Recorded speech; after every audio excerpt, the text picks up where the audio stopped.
What's your name? Gage Stockham, Okay. Where are you from? New Jersey, Jersey. How old are you? 25. 25. How long you been out here in Kensington? About 2 years. All right. Yeah, 2 years. And you got any kids or anything? No, I'm actually the oldest out of 7.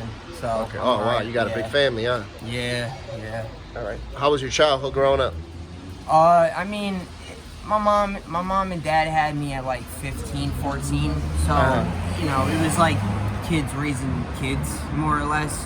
Yeah. You know, like, I mean, I remember like my mom dropping me off at like my dad's friend's crib, and then he wouldn't be there for like the weekend visits, you know what I mean? Yeah. And he wouldn't be there. I really don't got a relationship with my father, truthfully. It's like, you know, he's an addict himself, so. And how? Yeah. Oh, go ahead. I'm sorry. No, you're good. And how about your mom? My mom died 5 years ago of an overdose. Sorry to hear that. All right, and you say she died from an overdose? Yeah. Wow. She had toxicology reported. She had heroin, Xanax, and methadone in her system. Wow. Yeah.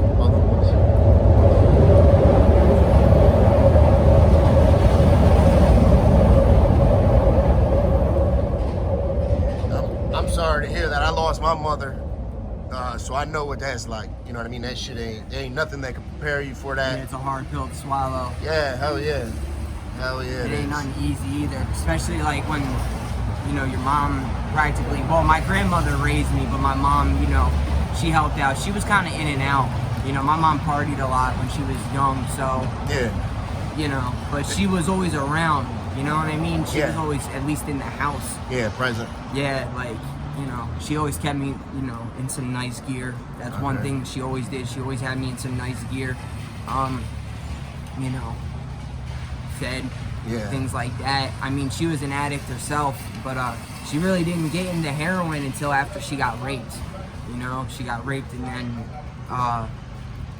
that's when she really got into like the harder drugs like that. You know, like smoking crack. You know, like Okay. like growing up. When I was like about 13, I'd say, like, we just had like we pretty much had like these 4 blood motherfuckers living up in our house. And as stupid as it sounds, like, they sold crack but they couldn't cook it. And the one day I come in through the back door, because the front door was always locked, and they didn't use a Pyrex to cook up the rock with, and the fucking Broke. it just popped everywhere, and they were just shoveling fucking crack off the side of our fridge. Yeah. So How old were you when that happened? 12. 12. Yeah. So that's a lot of to be young and grow up in chaos. Yeah, I know that's the way I grew up. That's how it was growing up, though. That's all I knew. That's all I still know. Yeah. You know what I mean? Like, I live with my family, like my grandmother and my brother and sister and shit. And I try not to, you know, show them that side of me. Yeah. You know what I mean? Like, I still try and... Keep it together as much as you Yeah. can. Like, I'm on the methadone program myself, so it's like that helps. But, Yeah. you know, like... How long have you been on methadone? August 1st of last year. Okay. How does it work for you? It helps, but when it comes to nighttime I ain't getting no sleep. Okay. I've been asking my doctor to go up, and he's like, yeah, but you got benzos in your system, blah, blah, blah, blah, blah. And that's really what's getting me. What type of benzos? Like you usually Xanax. take Xanax and stuff? Yeah, Xanax. Okay. What was when you first got high? What was the reason you got high for the first time? Do you remember? Really, it was the day that my mom died. It was April 24th, 2014. That was the first time that I ate a Perk 30. That was the first day I ate one of those, and I puked my brains out, but I felt so good. I was like, yo, and then it was just a weekend thing. Yep. You know, like I thought. Until it wasn't a weekend thing, then. And then it wasn't a weekend thing, exactly. Yeah. And then you start from, you know, popping them to sniffing them, and then you're like, yo, I'm sick as fuck. And one boy's like, yo, well, I know where we can go. We could go out to Camden. Yeah. That's where we used to go. We used to go to Camden all the time, but Camden's got trash, honestly. I know the front. That's why I'm out here over the bridge. Yeah. So, how long was it from the progression for the first time you took a perk to starting doing dope? I'd say like a year. I'd say like a year or two. No, definitely like a year and a half, I'd say. Okay. Because I just couldn't. I was like, nah. Like at first, I was like, I ain't an addict, you know. Like all my friends would tell me to chill. Like, yo, you need to start chilling. Because then I would just do perks, and then it was like, all right, well these ain't working no more, so let me take some Xanax with them. Yeah. And then I would get that dipper high, and then I'd be like, oh yeah, this is great, da da da da da da da, you know. And then one day I woke up and I was like, and I had work. And I was like, man, I feel like I got the flu. Like, I don't feel good. I called out, and then it's like, I called my boy, and I was like, yo, like, you feel like shit today? And he was like, it was the summertime, and he was like, yeah, why? And I was like, I think I got the flu, and he was like, nah, bro, you're sick. Yeah. Like, you need a perk. So I hustled up some money, went over, saw my perk dealer, and then that's when I started realizing, like, I'm physically dependent on opiates now.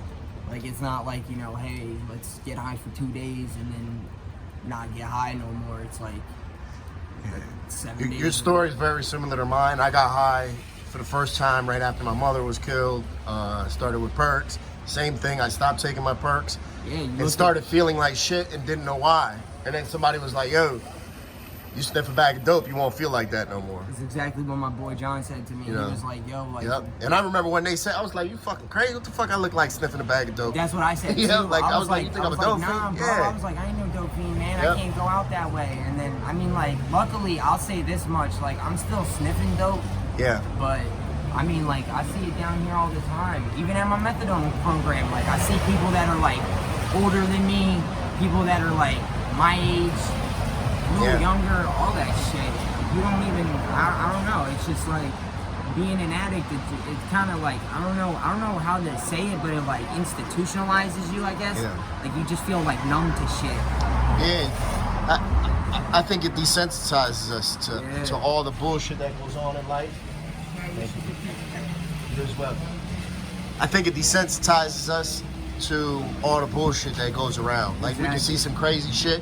Yeah, like and it's like nothing. OD, and it's like I'm like, all right, hold on, I got Narcan on me right now. You know what I mean? When I went to Prevention Point, they looked us, me and my girl both out, gave us both like 2 hits each.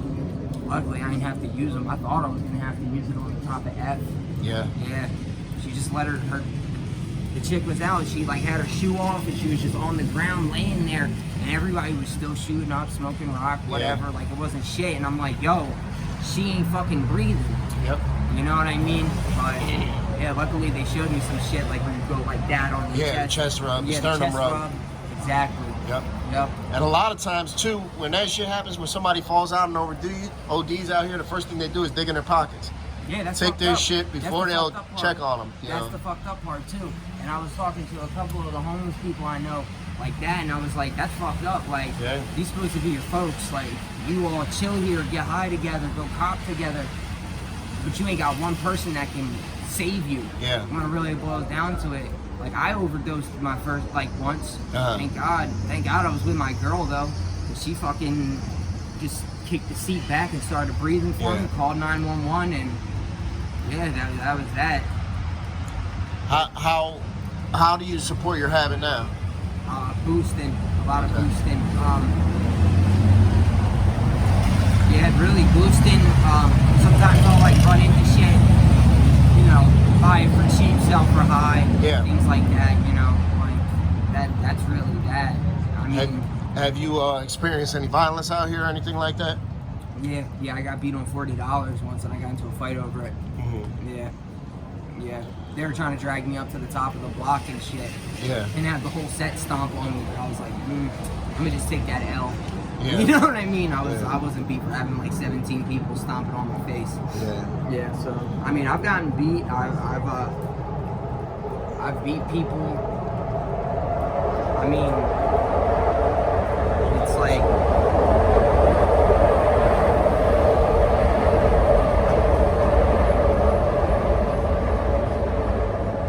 That's all part of the lifestyle, you know what I mean? Being out here in these streets that a lot of people don't understand.